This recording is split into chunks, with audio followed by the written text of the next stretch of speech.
Thanks for listening to the Nice Podcast. I am available to deliver keynote presentations and workshops for your company or for your conference. Reach out to me, DaveDelaneySpeaks.com, or email me and we can talk.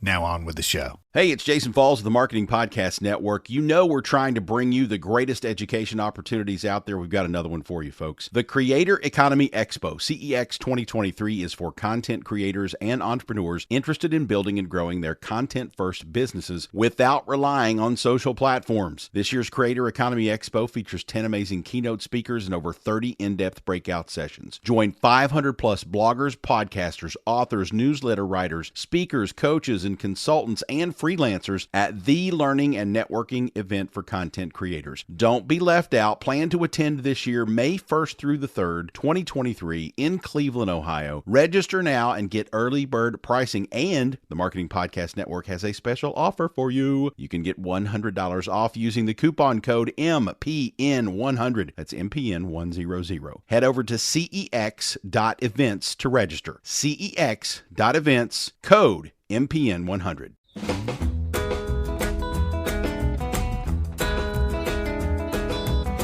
Nice. Nice. Nice. Nice. Nice.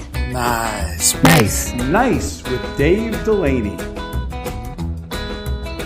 Today I'm chatting with Richard Turner, an expert card mechanic who is known for his brilliant card trick performances. He was honored with a Golden Lion Award in Magic from Siegfried and Roy and the Lynn Searles Award for Excellence in Card Manipulation. He is the 2014 and 2017 recipient of the Close-Up Magician of the Year Award from the Academy of Magical Arts. And he's the subject of the inspiring documentary Dealt, which is a film that is near and dear to my heart that I absolutely loved. Richard Turner, thank you for joining me today. Dave, I am honored to be with you.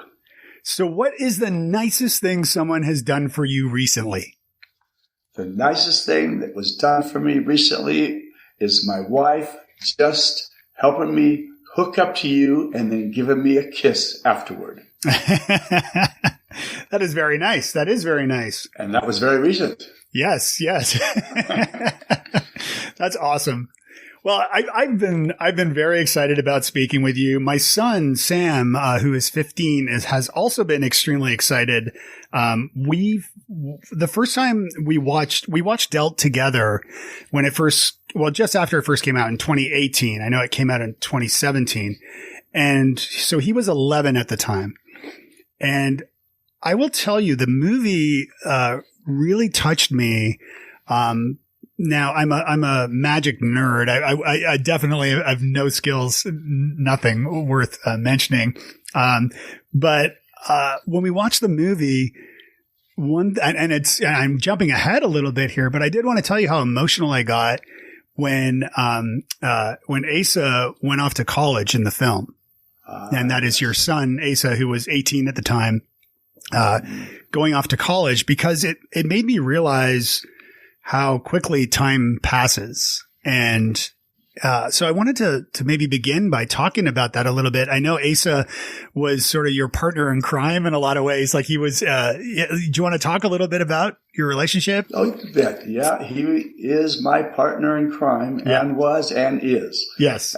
Growing up, he had his own queen-size bed, because I didn't want to lay in a twin-size bed next to him, and we would just sit there and talk about the day. Nice. And whatever happened and say our night prayers and so forth. And so ever since he was a little tyke, he would go with us, Kim and I. We've traveled the world, and we never left him at home since he was literally born. We would take him with us. And we have just all kinds of crazy adventures with our son. I was flown under orders by the Secretary of the Air Force in a C-21, the Air Force equivalent of the Learjet, to the Defense Intelligence Agency. Was it DIA? Yes. Yeah. And sitting in the front with all the brass is this 2.5-year-old kid. And I said, "I'm Richard Turner and I'm a cheat." And he goes, "No, you're not. You're a boy." I still have that. And then my wife and we performed together. Her character was Misguided. I was the gambler, and she played a turn of the century school marm. Uh-huh. And we had this dialogue like George Burns and Gracie Allen between us. And he got all of our lines, had them memorized. And in the back of the theater, he'd be calling out the punchlines to my wife's jokes. And so finally she had to tell him, keep him out of the theater until after the show. Anyway, he traveled the world with us, and he was my bud. His name is Asa, A-S-A. His middle name is Spades. So it's a cool name, Asa Spades. Very cool name. Yeah. It doesn't get cooler than that. I know. In fact, you Google it, and people will say, Richard Turner's son has the coolest name in the world. I would kill for that name. So it's pretty fun. But anyway, like I said, we traveled all through the entire country of China, Japan, all through Europe, and Hawaii and Canada, and just you name it, we've been there.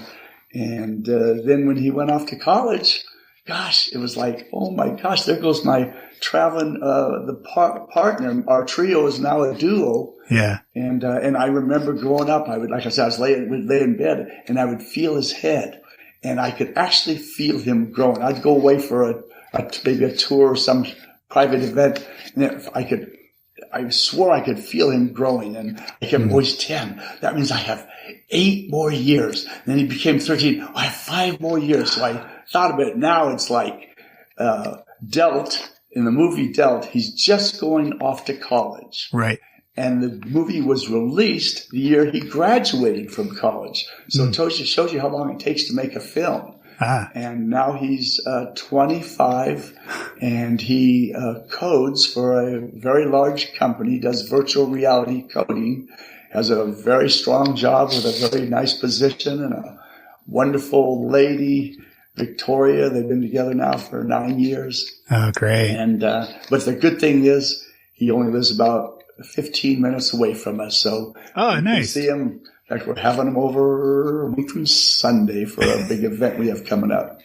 That's awesome. I love that, and I think about like my own childhood. My dad, and I had a complicated relationship, but when I was little, he taught me my first card trick.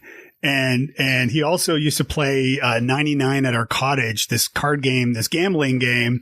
And every once in a while I would win the pot, and spend it all on candy. And it was, it was just such a big deal, and something, I love doing with my kids now. How did your parents play a role in leading you to become who you are today? Well, my mom, she, for the most part, rejected us because having defective kids, when my sister and I both lost our sight, she kind of, disappeared emotionally and physically in my teenage years. But my father, I would say he was one of the few people that love unconditionally. In the Greek, there are different types of love. There's eros, storgoi, philia, and agape love. And agape love is a loving unconditionally. And he was one of the few people that would love anybody. Didn't matter what color they were, if they're man, woman, green, black, red, yellow, rich or poor. He loved everybody. And I got that from him. Plus, he was a very gifted man. He only had a 7th grade education, and he became a very respected engineer. He worked on the first spaceships of John Glenn and Alan Shepard up to the first space shuttle.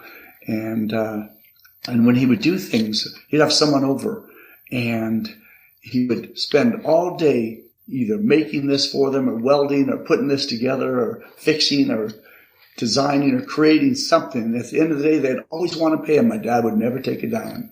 And I always would look at him going, man, I just wish I had half of his talent, because whatever it was he could do, and he did it to perfection. And so I always admired him, looked up to him, and I never thought I would actually hit his standards or let alone equal him. And then it turns out as I got older, I realized the gifts that my father had, I was blessed with some of those same gifts. So he was just a very, very important man, and just a very just a special guy. I was very blessed with my father. And my sister says the same thing, and my brother. They all say we had the best dad in the world. Was he around to see some of your successes? Yes, he was. In fact, I'm called Richard Turner the Cheat. Where did that come from? My father, growing up, he'd say, "Hey, yo, cheat." He's from Tennessee, so he had that southern accent, and he'd call me, "Hey, yo, cheat." And he passed away in 2000. 2000. And all the way up to the last day, he'd say, "Hey, yo, cheat." But he said it with affection. And so 2000, I was on That's Incredible in 1982, and, shows through, around the country and around the world from that point till the time he passed. And so, he got to experience a lot of my different successes at that time, and got to meet and know his grandson, Asa. And unfortunately, not as long as I would have liked, but because what happened was he fell and hit his head, and that's what caused his death. It was just kind of an accident. 75. I'm sorry to hear that. Yeah, but he was an amazing father. Yeah, I was blessed to have him, and I wrote a book for my son, and I hope that I can give to him half of the love that my father gave to me. I have no doubt that you have accomplished that in spades. Ace of Spades. Ace of Spades. Yeah, there you go. Yeah. There you go. Perfect. So you're always, someone who seems to be always on the go. Like you're always doing stuff. I can hear your card shuffling in your hand in the background, which, for anyone, and I hope our listeners have seen Delton. If they haven't yet, they definitely should see it because it's a powerful and important movie, I believe. Absolutely. So we know that you're doing that always. But with travel and performance, you spoke about traveling the world and with Asa and with Kim as well. But with travel and performance stopped, during the pandemic. How have you been managing things? I know, like for me personally, I'm a speaker. This is what I do. I travel and I speak. And for that part of my business, first of all, financially, there's a bit of a hit there, but not without getting into finances. How have you managed this as someone who's always on the go? Well, first, let me answer or points on your question about always moving. My wife will tell you, we've been together 30 years. There's probably not 5 minutes of that time where I was relaxing or doing nothing. I am never doing nothing. I'm always doing 1, 2, or 3 things at any given time, all the time. My wife will say that she'll hear me rehearsing a new show in my sleep because I memorize my scripts while I sleep. I put headphones on and I have it recorded and I listen to it and I memorize it while I sleep. And so she'll hear me in bed, asleep, memorize it. As soon as I get up, I go to my chair, put my close-up pad on my lap, and I go back to rehearsing and practicing. From there, next time she'll see me, I'm in the gym, working out and practicing. And then from there, creating some new project or script or show or book or whatever on my computer while I'm practicing. So to me, I'll put it this way, the director of Delt, Luke Coram, big guy, he would say, "Let's chill." And I would say, "I don't want to chill. Chill is punishment. Chill is like putting myself in a corner. I don't want to chill." I'm saying all that to say that there is no time that I am slowing down to, as other people say, chill or relax. Now, to your question, and I'll let you state it again for the audience. Yeah, well, to the question, it's really about during the pandemic, how you've handled the travel and or lack of travel and performance. Yeah, during the pandemic, I had just flown in from South Africa. I was headlining in Cape Town. We arrived back in the States the first day they had their first case of COVID in South Africa. So we got back just in time. And I literally went from circling the world 8 times in the past 18 months to a dead stop and I thought, oh my gosh, I have 3 or 4 weeks off, they say. And I have this biography I've been working on with a guy named John Rockerbaumer, Racherbamer, rocker, like a rocking chair, bomber, like a bomber. So he refers to himself as a terrorist, the old terrorist, a rocker bomber. Anyway, he's an amazing guy. And he wrote down everything I've ever done in third person over a course of about 5 years. And so I thought, okay, I need to take care of this project, and it needs to be in first person because people wanted my voice. So I thought I had 3 or 4 weeks. I started working on it.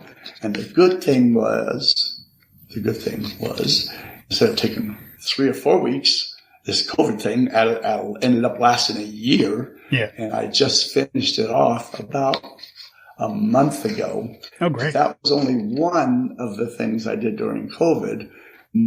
I've done 51 different media events and interviews during COVID, like 20 throughout South Africa, a number on the CW network. And then I flew they wanted me in Russia on a show called, how's this for a title? Superhuman Incredible People.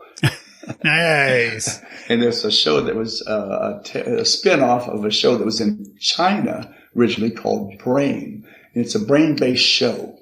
People with very unusual brains. And they wanted me on this show desperately. And my friends are saying, you're going to fly to Russia during COVID? I said, all expense, get paid, vacation for a month in Russia, you better believe I'm going. Right. And the question is, the mystery is, how did I get into Russia?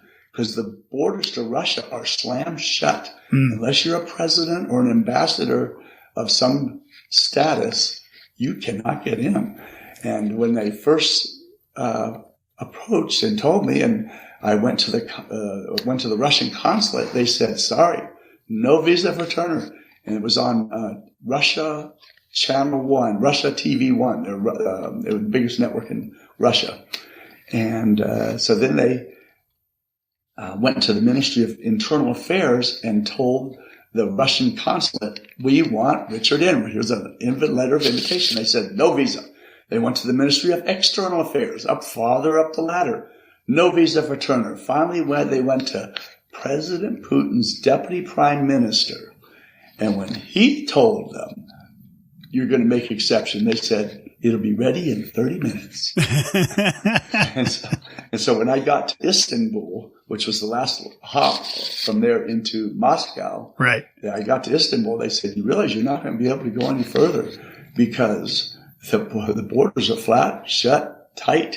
And I said, we were all ready for it. Everything was all set what to do. And so we had him this letter of invitation from the deputy prime minister and said, call that number. And the guy comes back and goes, who the heck are you that the deputy prime minister of Russia said you will make an exception in this case and open the doors for Richard Turner and let him in? So that's how I got in. And when I got in there, they treated us extraordinarily well. I was really surprised. I've been all over the world, and I have to say it's the governments that seem to screw things up. The people everywhere I go are nice. When all through China, I was expecting one thing, opposite what I thought. In Russia, I was expecting that I was going to be pulled over on every street corner by the KGB or the VR. Anyway, the state security of some sort. Right. But that was not the case at all. And the people there just every day and every night they had us going somewhere. Even though I have to say, I am sure that I was monitored because they put us up right next to the Kremlin in the hotel where the royalty and ambassadors and celebrities stay. And they never knew when I was going to go down for dinner. And yet every time we'd go down, they say, "Oh, Mr. Turner, your table is ready." Every table in that place was taken except for my table. Right. And they would, so at one time I came out of the gym, and when I came out of the gym, I was met by this guy who said, yeah, he was the Russian ambassador to Turkey. And he said, "I just wanted to say hi and ask if it's okay if I give you a hug." Nice. I said, "Sure," and just one of those strange things of the ambassador to Turkey, Russian ambassador to Turkey, wanted to give me a hug. Yeah. So anyway, bottom line is that's one of the things I did during COVID. And like I said, I've done a lot of media things. Yeah.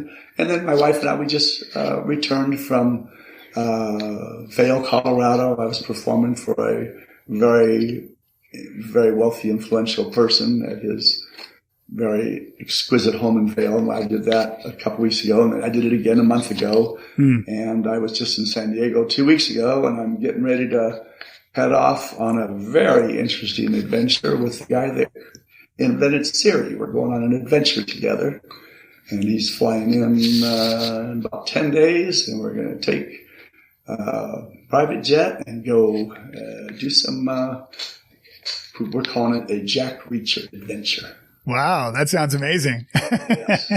Well, I mean, it's interesting because you mentioned, this is something, I'm Canadian. I'm from Toronto originally, and I live in Nashville, Tennessee now. Yeah, I recognize your phone number, 615 Nashville. Yep, that's Nashville. Where relatives are from. Represents, yeah. Let me know when you're here next time. I would love to meet up. Definitely. But, travel is very important to me, and my wife as well. My wife's from Tennessee. We met with backpacks on in Ireland in 1998. In fact, our 20th wedding anniversary in June is your birthday. So 16th? Yep, June 16th. Well, that's very cool. Yeah. So special day for us too. But it's very important to us that our kids get to travel and see the world and understand of other cultures and things like that. And to your point about Russia and Russians is, so often we group people together and say, oh, those Russians, hacking, whatever. And it's not it might be the Russian authorities, but it's not Russian people. Like I have Russian friends, from when I lived in Europe, and they were super nice people. Like it's important that, and I think that's something that travel teaches us is to be more empathetic and to understand that it's not leaders of countries, they don't speak for the people necessarily in that way. Right. Exactly. And that's what I mentioned is that I found that people are nice all over the place. Hey, you're listening to the Nice Podcast with Dave Delaney. That's me. Visit Futureforth.com to learn how we can transform the communication at your organization. And if you need a speaker for your next online event or your in-person conference, are we doing in-person conferences yet? Soon, I hope. You can visit DaveDelaneySpeaks.com and you'll learn more about working with me there. All right, let's get back to the show. Exactly. Yeah. And I have to say, I have a whole bunch of new Russian friends, and they're following my bio vlog. One of the other things I did during COVID is I started putting this biography together, and I thought I'm going to make this free to the world. So I did it in a way that is in sections, so people can watch it or read it on any mobile device. Oh, that's so great. It's 427 episodes, and each one is no more than between 10 to 20 lines. And at the end of each one is sometimes video they can watch to see like when I did my 10-round fight, I had to fight 10 fresh fighters. Yes. To get on my black belt back in 1984. And people say, "Oh, that's a bunch of hooey that he did." when you read the description, oh, you think it was hooey? Push the button and they watch it for real. There's the actual video. So it was covered by ABC, and I was on the front page of the Los Angeles Times sports section. Yeah, you broke your right arm during that too. Yeah, and you continued fighting with it. So 3.5 rounds with a broken right arm. You bet. And in Tijuana. I know that's where my Sensei Murphy didn't want to deal with lawsuits, so he opened up the school across the border in Tijuana. And sadly and happily, it was my 50th anniversary, starting training on March 5th. And on March 12th, my sensei passed away. So I was just at his funeral ceremony in Chula Vista, which is right about 10 minutes from the Tijuana border, with the whole family. They're as close a family as I bet. As I have. I call him my second father. Yeah. But anyway, he was an amazing man. He was one of those guys that gave also. He's the one that beat heart into me. He said he didn't care if you're blind, deaf, or dumb. He beat everyone equally.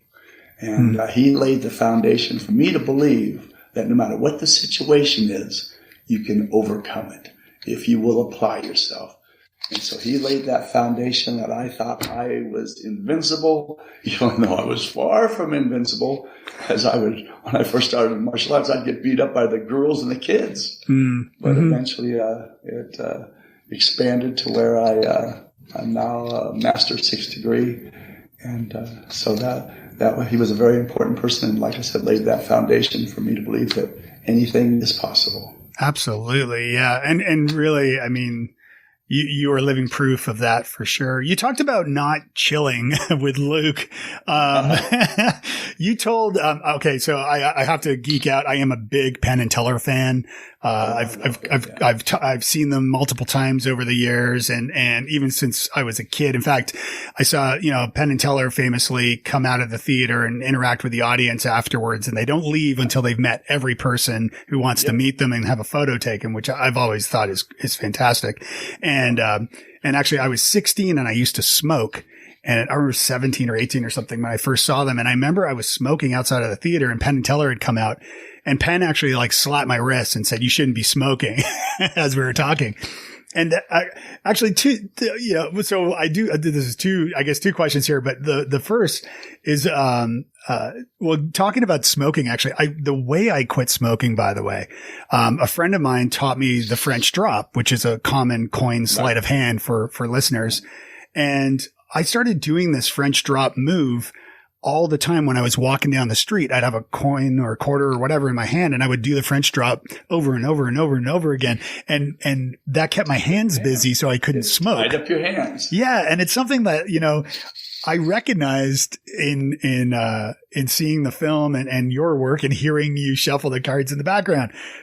Tell me a little bit about how I know you picked up cards from, from watching Maverick as a kid. Is that correct?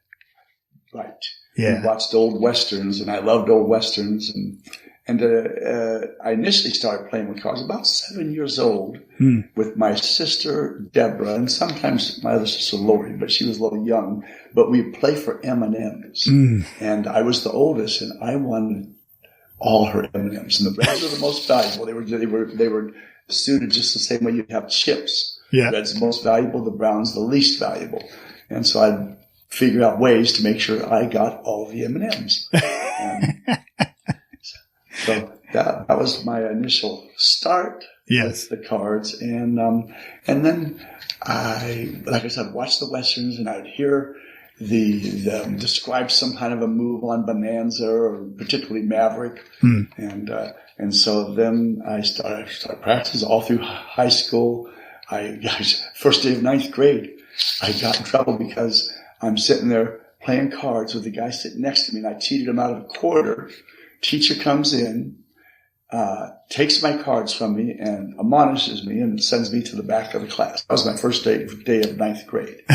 But what was really cool is, maybe I don't know if we've mentioned it, but your listeners may or may not know, I have no sight.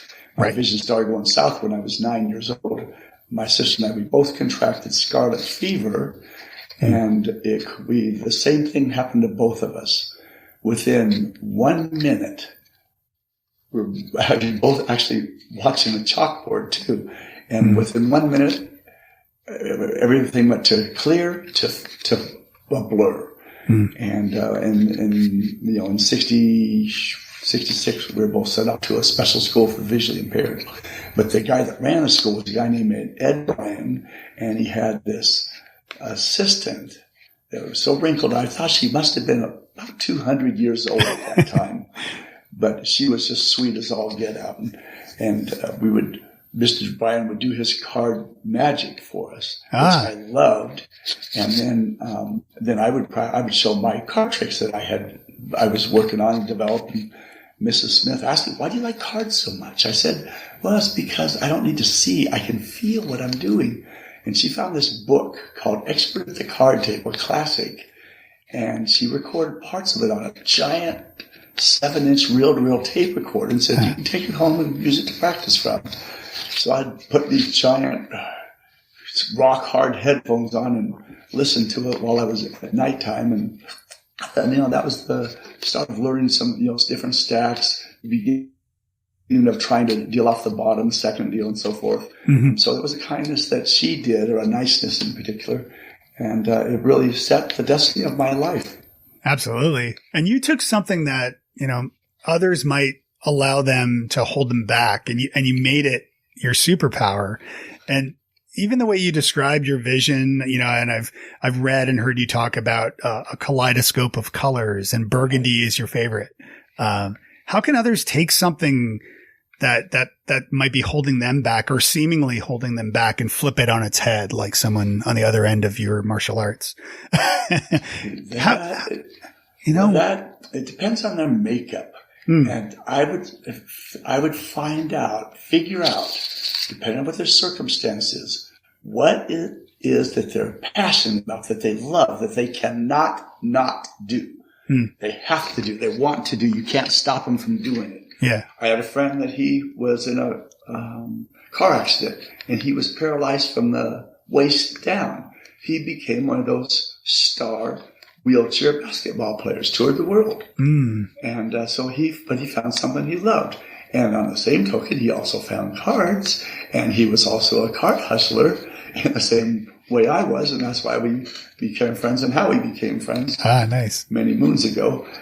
So anyway, figure out what it is that you love, and that you can take your issue, disability, challenge, and turn it into an asset. It's sometimes easier said than done. I know for myself, at first I was upset about it, and I rebelled, and I did the typical 1960s, early 70s thing, getting involved with drugs and stuff. Mm-hmm. And but then, like I said, I picked up the cards, and I found that I had a very special touch, and that led me to where I am today. But I would just say again, find what you love, find what you're passionate about, figure out how you can make it work. Because I had people tell me, "There's no way you're going to make a living with cards," and I many times. And of course, then they'd say, "I always knew you were going to be able to make it with cards." I go, "Yeah.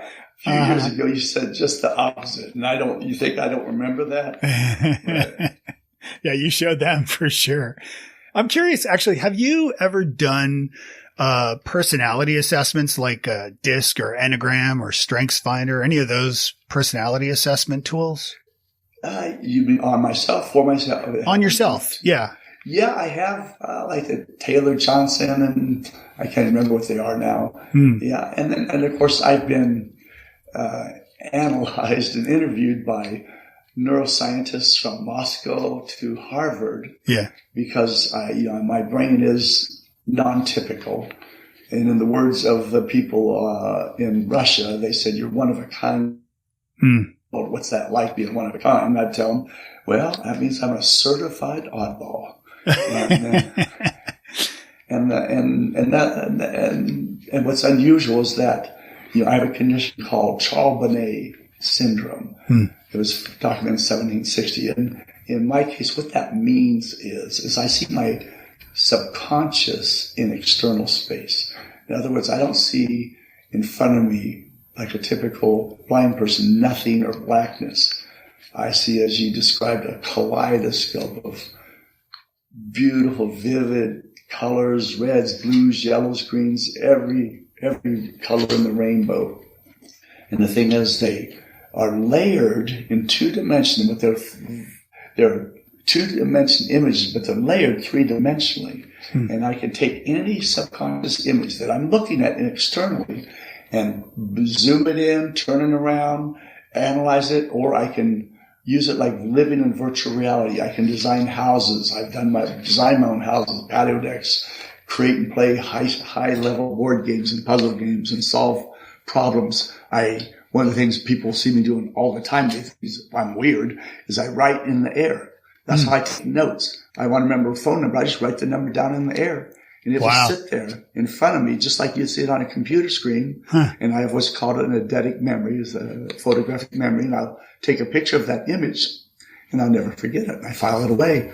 And like right now, I have a new play. They're booking me in London for my one-man show, and I rewrote the whole thing because they want it to be part of my program that I do for the corporate, which is Winning with the Hand You've Been Dealt.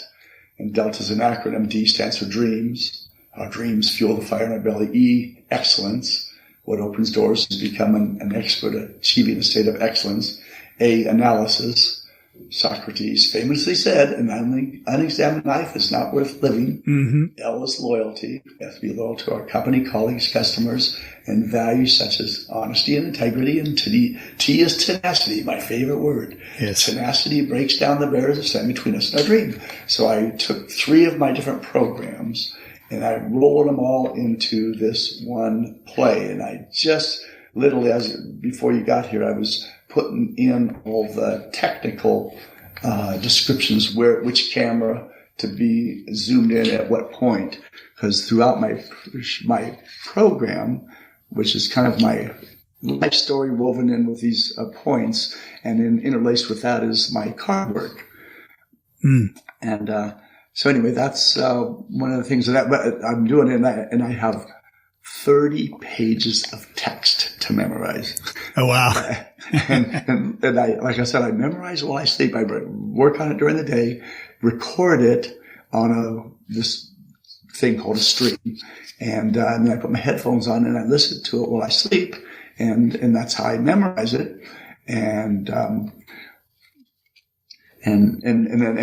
anyway, now, like I said, I was just finished putting in all the finishing touches on the technical script, but I have a whole lot of memorization to get put in this old brain. And as I get older, it's a little more fun, a little more of a challenge, a little more of an adventure. Right. Well, it's interesting with a photographic memory. I remember when I was a kid, I took judo, and one of the kids that took it with me there had a photographic memory, and he could remember birthdays. Like that was the thing that he focused on. And so like I ran into him like, I don't know, 20 years later, and he's like, Dave Delaney, April 16th.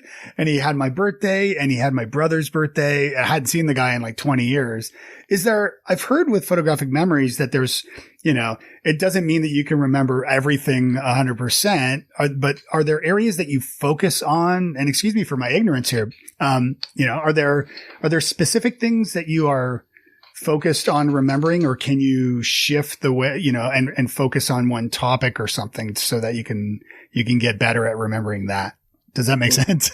Yes, both. I can watch any episode of my life, and it's not like watching a movie projector, like TV where it's constant action. It's in still shots, but the still shots will move across. And then so I can replay any moment in my life. And as my wife will say, when I tell a story, she'll have heard it 30 years ago, and in 30 years different, it will be almost word for word, because when I'm telling something, I'm reliving it. I'm watching it as it happens. And so that's how I see things. Mm-hmm. And like I said, I can take and write in the air. In fact, that's what I'll do. I'll have notes on the script that I'm memorizing, and key places where I'll go, oh, what was the next thing? And I just write that note down. When I get to that point, all of a sudden my brain will all of a sudden project in front of me those letters or those words that I put at that point. There it is. And I'm able to continue. That's fascinating. But yeah, I'm very blessed to have it. In fact, one of the neuroscientists from Harvard says I'm a perfect candidate for a bionic eye because the part of my brain that relates to vision is still fully intact. It's my retinas that are gone. I have no retina, so there's no way of images getting into the brain. But the visual networks in the brain are fully intact, and my haptic and tactile neural network, the networks related to touch, have interacted, have kind of joined together with those visual networks, and those two networks are now resonating with each other. And that's why through touch, I can touch something, and I will instantly have a full picture of what that item is projected in front of me. That's amazing. You mentioned that he's now doing virtual reality development work. Has he tapped your shoulder to talk to you about any of this? Cause I mean, it feels like there's a definite connection here between what you're seeing and what the work that he's doing in virtual reality. Yeah, there's a very, very, very similar. But the thing is, he grew up knowing how I see and what I see and what I can do with what I see. So he has that kind of in his DNA because he was just born and grew up with it. Right. And so I don't know if that's really helping him in his area of coding for VR. But I think it may, because he does definitely have an understanding in that area because he has a strange dad. Yeah. Well, and I mentioned Penn and Teller earlier, and when you were on their show and you fooled them, of course, I would expect you to. But you were on Penn and Teller and you talked about, you said that the worst disabilities are procrastination and laziness. And, to that point, how can people, listening overcome this? I mean, I'm guilty of it sometimes, and I know plenty of people who are guilty. Maybe not laziness as much as procrastination. I'm certainly been that. And I think part of, I wrote a book called New Business Networking. And when I wrote that book, I went through, and this is a topic I speak a lot about on this podcast, is about self-doubt and kind of overcoming imposter syndrome and things. And that's really something I've experienced in writing a book, and authors commonly do. So you end up often procrastinating rather than just doing the work. So can you speak a little bit about maybe how we can improve and kind of eliminate these disabilities of procrastination and laziness? Well, as you know, I started training in the martial arts March 5th, 1971. And over the past 18,030 days approximately, I have put in around 21,000 workouts. So that means I have a workout for every day for 50 years. But in fact, a little more, because there are many times I have double workouts. And the way I tell someone, and I'm bragging. Okay, I'm just going to flat out brag. Do it. Instead of trying to be humble or whatever, I'll just make a statement. When I got my first black belt, I weighed 168. When I got my 4th degree black belt, I weighed 170. When I got my 6th degree black belt, I weighed 168 and 6 ounces. And then my wife, when she weighed me about 2 weeks ago, I weighed exactly 168 again. So my weight from what I was 37 years ago to the ounce is the same way I am now at 67 years old. And what I tell people, they say, how do you maintain your discipline? How do you get started? This is what I tell people to do. Make it so easy you cannot say no. I say, just take a walk. Just say, I'm going to walk down to the 2 houses down and walk back. The next day I'm going to walk 3 houses down and walk back. In other words, make it so easy that you cannot talk yourself out of it because it's too easy.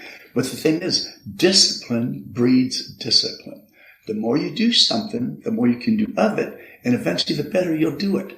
And eventually, as you start walking, then I say, okay, now run the length of one house, walk. Run the length of one house, walk. And now I say, just walk, run the whole block. And before you know it, that person's now doing marathons. So you just get yourself started in a slow way. And then eventually you just add a little bit more. And the same thing in other areas, whatever you're interested in. When it comes to procrastination, there's a saying, don't put off today what you can do tomorrow. That's not what I say. I say, don't put off today what you can do right now. Right. If I can do it right now, I don't wait till later on in the day. I do it right now. My wife is the same way, Kim. When she comes home, she's tired from work. She has mail. She doesn't stop and put the mail down and look at it later. No, she does it right now. She goes through it, recycle. 99% of it was recycle. Oh, here's one bill. Thank you very much. But she's the same way. Don't put off later what you can do right now. And if you just go for it right now, and even if you only do a little piece of it, it'll start breeding discipline. And as I said, discipline breeds discipline. That's great. But, we talk a lot, our kids are 14 and 15. And, my wife and I are always telling them, not to put things off and to get started on things. And even just for a few minutes here and there to get started is a great way to build habits that way. One of the things we do is we always try to encourage them not to be empty-handed, in the sense that, like, if they're moving from we don't live in some massive house or anything, far from it. But, we always want them to be like, if you're moving from one room to the other, take the recycling or take the garbage or take some laundry. Like, my wife and I are both we call ourselves recovering servers. We've worked in a million restaurants, a million years ago.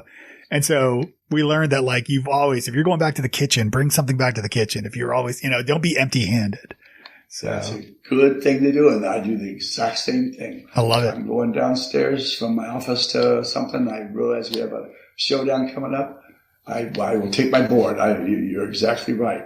Make sure that every action has a reward or a benefit or a task that needs to be done as part of that action. Yeah, that's great. And you practice card play for, I think it was 14 hours a day for 26 days, 7 days a week. Was that right? Oh, no. Oh, I've been working with cards for 60 years now. Yeah. But for 50 years, I practiced 3 to 20 hours a day, 7 days a week for 50 years. And for 25 of those years, the average practice day was 14 hours. So I have Malcolm Gladwell's rule of 10,000 hours. He says to become a master at anything, you have to devote at least 10,000 hours to that craft. And that basically breaks down to 3 hours a day, 7 days a week for 10 years. I have it multiplied by at least 15. Yeah, that's unbelievable. I mean, it's incredible. I know you mentioned, you said instead of practice makes perfect practice makes perfect. Right. I see that all the time in my business. In the martial arts, they'll throw a sidekick. They'll swoop it up rather than shoot it in like a jab. You lift it up and shoot that leg in. They'll swoop it up. Okay, they've been sitting there practice swooping that sidekick up, and they may have practiced it 1,000 times, and they think they have it perfectly right. No, they have it perfectly wrong. There's people with a deck. They're practicing a second deal, and they're practicing a strike, and the hands are doing all these odd actions, the thumbs crossing each other, whatever it may be. And they have spent years developing it, and they learned it perfectly wrong. You have to redo it. So perfect practice makes perfect. And what I do is I'll take a move, I'll relate it to the cards. First, I decide what is my objective. Okay, my objective is to, say, deal a second where there's no leaking or unnatural actions of the move. And I'll analyze it piece by piece and break it down frame by frame. And I'll practice in slow motion, analyzing every element of what I'm doing. And I do it until every element of that muscle memory is firmly embedded in my brain. And then I turn it into a subconscious habit where I'm doing like I'm doing right now with you. I'm totally unaware what my hands are doing, but they are practicing moves constantly. Yeah. So I'm always, like I said, I turn into a subconscious habit. So that way I'm sitting in the car, at a movie theater, in the grocery store, whatever. I have whatever the latest move is that I want to get down is part of my subconscious, and my hands are constantly working on that action. And then I might look up 6 months later, a year later, sometimes it might be 2, 3, 5, 9 years later, and all of a sudden I go, I got it, Yeah. So that's how I approach things. Is that something that you picked up, when you were 9 and your vision became impaired, or as it got progressively worse? Or is that something that you picked up from your study of karate or martial arts? Cause I could see, I could envision like that happening in both cases of this repetition. Yeah, well, both of it. Part of it was I was a hyper kid. If I would have grown up today, they probably would have crammed me full of all these drugs to slow me down. And I think that's there are a lot of kids out there that are being limited because of the fact that the pharmaceutical industry wants to sell drugs. Anyway, like I said, I know they would have had me on who knows what. And so I was kind of like that, and I got that from my dad. My dad was like that. He never slows down. He always was doing something. And that's what I do. I never slow down. And in the movie in Del, Luke did such a great job of kind of the timeline of the film, beginning, in your youth to kind of current times, or or present day, I guess. And towards the end of the film, as a viewer, you sort of followed your life, and at a point you started to accept, not to allow a visual impairment to slow you down, because far from it. Clearly in the movie that's depicted very well. But I think as you started to acknowledge or accept it, you then were able to start maybe loving yourself better, and also using what you have learned to teach others, which I thought, there was a young girl in the film, Michaela. Yes. Do you ever talk to her? Have you ever? Yeah, we've had dinner. We've had dinner, and she called me about 2 months ago and having me help her talk her through something that she was working on with the cards. This makes me so happy to hear. I love that, because there was such a touching moment, but it's, it was so good to see. Do you think you would have been able to get to this point of teaching, children, teaching others, had you not accepted this for yourself? See, I think what you're referring to is my accepting my own limitations, because I was very stubborn, and I didn't want other people to know that I was visually impaired. Right. And if someone mentioned it, depending on what era of my life I was in, you may have got hurt. You may have got hurt really bad, or I would have just been kind of rude. I would say, yeah, he's blind. I say, oh, yeah, and he has a wooden leg. That was me being polite. Right. I just bounce back and tell the other guy, and tell him that this guy has a wooden leg. And they go, oh, really? Does he have a wooden leg? But so when I finally lost all my sight, because it was a degeneration, that's when I realized I need help from others. And when we realize that we're not Superman, that there are times that it's okay to accept help from others, and when we accept that, then we can move on with our life. And that's kind of really what one of the messages in the film was, is the fact that I was stubborn. And then when my wife, she would say, you can't conquer what you're not willing to confront. Mm-hmm. You can't conquer what you're not willing to confront. And once I confronted the fact that, hey, I have no more sight. Okay, that's the new situation. That's the new adventure. Yeah. Share it. Don't hide it. Kim would say it's inspiring and encourages others. So share. Your friends want to know. Your friends want to help you. Stop denying them. And so I heeded her words, and moved on with my life, accepted the new reality, And it made a big difference. Now, like I said, I don't care what someone says about me, what they say, and I'm happy to share anything that someone wants to talk about, ask about, and how I got there and why and what I did to get there. I love that. And I love the fact that Kim, helped you this way too and urged you to do that. I think it's amazing, and I guess one wish I have for everybody in this world, and there's plenty of wishes, but one wish is that they find their soulmate. They find someone who is just perfectly compatible to work, with each other. And I'm very blessed that my wife, Heather, that she put up with my own self-destruction, early on and urged me, pushed me to go back to school, pushed me to support me while I was writing my book and having 2 incredible kids and things like that. And she's been just a wonderful, support for me. So, and I saw that similarity. I recognized that as I was watching the film too. Yeah. And we're 30 years, we're in our 31st year together. And, like I said, she's my treasure of all treasures. I've had girlfriends and relationships in the past. Yeah. I would have never given up my wealth, whatever it was at the time, or my skills or anything for that person. With Kim, I would give up all that I have, for what the Bible calls the pearl of great price. Yeah. How did you guys meet? Well, we met on a riverboat. I was the card shark, and she was the assistant general manager of the place.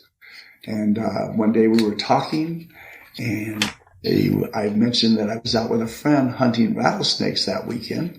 And she goes, "Well, isn't that interesting? I was in those same Cuyamaca Mountains in San Diego." She said, "I was also looking for rattlesnakes with my brother." And I thought, wow, this is a woman after my own heart, adventurous. And so I asked her out, and guess what our first date was? What's that? Rattlesnake hunting. Call me romantic. I should have guessed. That was our first date. I asked her to go rattlesnake hunting with me. That's amazing. That's great. Have you ever got her like some rattlesnake skin shoes or something? No, but I did just get a python skinned wallet, front pocket wallet. Nice. That's amazing. That's so cool. Yeah. For me, Heather actually finally asked me out because I didn't get the nerve to ask her out. So she was the one that asked me out. So it's amazing. Yeah. Yeah. We've done all kinds of things together. And, the first couple of years, we went roller coaster riding. We loved roller coasters and bungee cord jumping, and weight training, karate training. That's great. Anyway, and we even survived when the second largest earthquake in the history of the United States, a 7.3 earthquake. We were right at the epicenter of the Big Bear Mountains, and everything came crashing around with us. Oh my gosh. And afterwards I said, "Well, hon, when I kissed you, did you feel the earth shake?" That's great. And I'll get hit for this one. I told her, I said, "When I die, I want it to be one of 2 ways, either on stage or making love to you." And she says, "Great. On your tombstone, I'll write, he came and went." I hope your audience is not too young to hear that. That's amazing. I love that. All right. Well, let me move on to the lightning round here. I got a few more questions for you. I want to be respectful of your time here. So finish this sentence. Nice guys and gals finish first. Love it. What is a nice book that you recommend to the nice makers listening? Gosh, there's so many of that, Renard. Gosh. The Bible. Ah, yes. A classic. Not expert at the table. No. The Bible would be probably the first thing. Good call. Good call. And how is Richard Turner nice to himself? I use new cards when I want to be nice to myself instead of practicing with the old ones. I love that. Yeah. In the movie, you have boxes and boxes and shelves of playing cards all around you. Yes, and we have a new home since that film, quite a bit larger home, and now the stacks are even higher. Is that a larger room or home because you needed more room for the cards? Yeah, this one has like 20 rooms, and oh wow, my wife says, she'd say, "Must you take every closet in the house?" They would have we had a large house, the last house, but this one we have so much space now that I'm not getting teased for taking up every closet in the house with cards and my stuff. Do you have any like secret passages and stuff? I know like Penn Jillette apparently has like some sort of crazy house in Vegas that, yeah.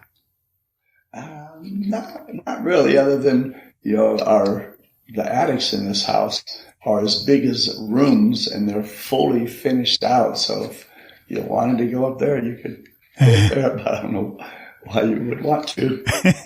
Fair enough. So, and if you had a billboard, what would it say?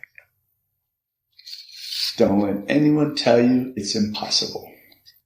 That is fantastic, Richard. It has been honestly an honor to have you on the Nice Podcast. I sincerely really do appreciate your time. Well, it was very nice to hang out with you. Yeah, let's do it again soon. You bet. Thanks for listening to the Nice Podcast. Theme music provided by Alistair Crystal at alistaircrystal.ca. Hey, if you enjoyed the conversation, please take a moment to leave us a review. The links are in the description. I'll have more of that soon. Did you know that new subscribers of the Nice Maker email newsletter receive a free copy of my little ebook, Improve with Improv? Each Friday, I share nice stories, tools, tips, and much more, and you can grab it now from nicemaker.co or by clicking the link in the episode description. I'm Dave Delaney. Take care and be nice.